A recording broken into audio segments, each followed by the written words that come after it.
You know, as a police officer, I'm compelled to make this video. I've been in law enforcement for 10 years, and I'm speaking to my peers, other fellow officers, people in any kind of law enforcement position. I've seen officers nationwide enforcing tyrannical orders against the people, and I'm hoping it's the minority of officers, but I'm not sure anymore, because every time I turn on the television, every time I look to the internet, I'm seeing people arrested or cited for going to church, for traveling on the roadways, for going surfing, opening their businesses, going to the park with their families, or doing nails out of their own house, using their own house as a place of business, and having undercover agents go there and arrest them and charge them with what? With a crime? I don't know what crime people are committing by doing nails in their own house, but we're seeing this more and more and more, and we need to start looking at ourselves as officers and thinking, is what I'm doing right? Now, I want to remind you that regardless of where you stand on the coronavirus, we don't have the authority to do those things to people just because a mayor or a governor tells you otherwise. I don't care if it's your sergeant or your chief of police. We don't get to violate people's constitutional rights because somebody in our chain of command tells us otherwise. It's not how this country works. Those are de facto arrests. You know, we're violating people's rights and taking money from them, or even worse, arresting them and depriving them of their freedom when they are exercising their constitutional rights. So let's talk about that. Let's read something right here off of the Declaration of Independence. All men are created equal.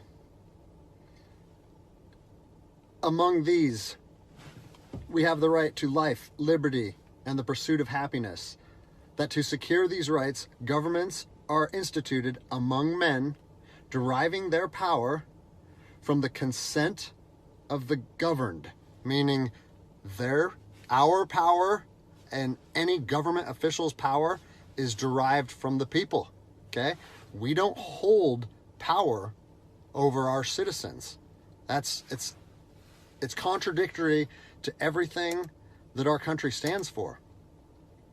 And this is what I'm seeing. First Amendment rights, telling people they can't go to church, freedom of religion. Okay? Telling people they can't protest, freedom of assembly. Fourth Amendment violations, illegal traffic stops to check for papers.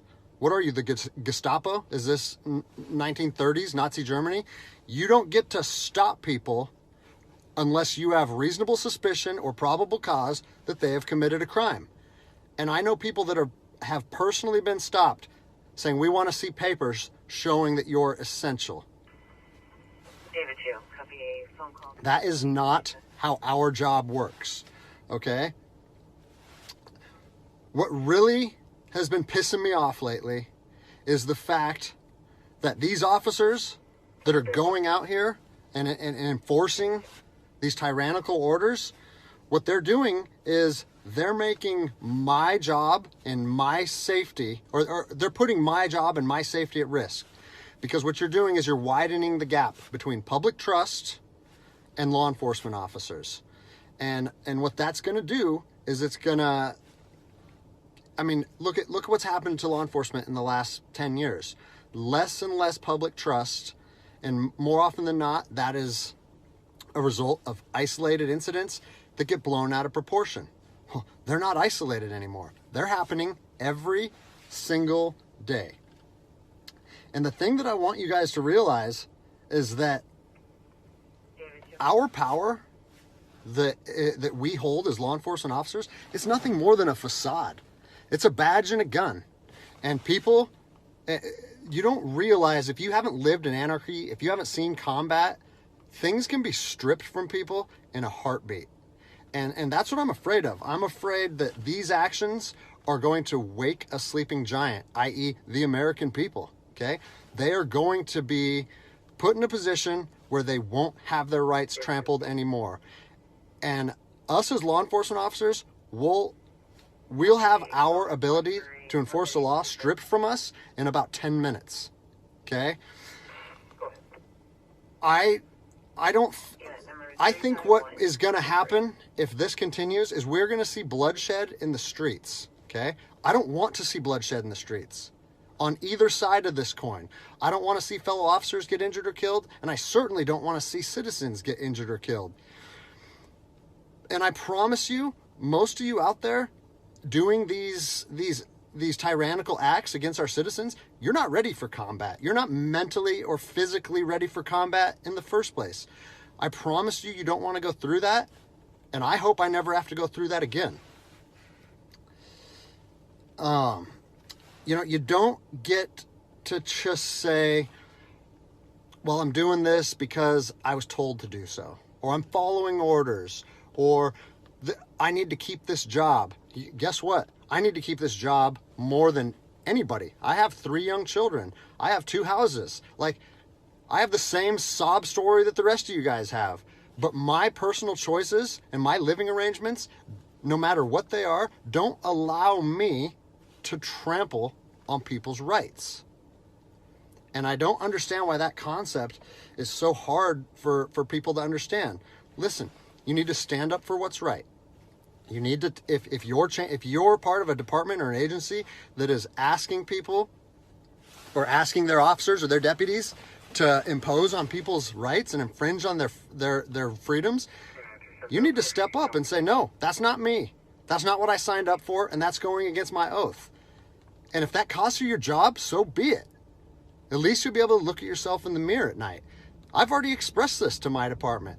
And luckily for me, I come from a department that I feel like my chain of command shares my view, but I don't care what department you're part of or what your chain of command thinks. You don't get to trample on people's liberty. And so, as a special operations veteran, I've fought on the streets of Iraq under the U.S. government's guise of freedom. And I'm telling you what, the American people are going to you are going to wake a sleeping giant, and they are going to fight 10 times harder for their freedom on their soil than anything you've ever seen before.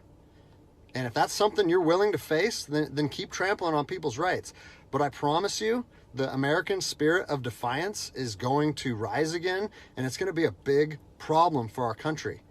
So I'll leave you with this, something that I learned as an E-nothing in the Army.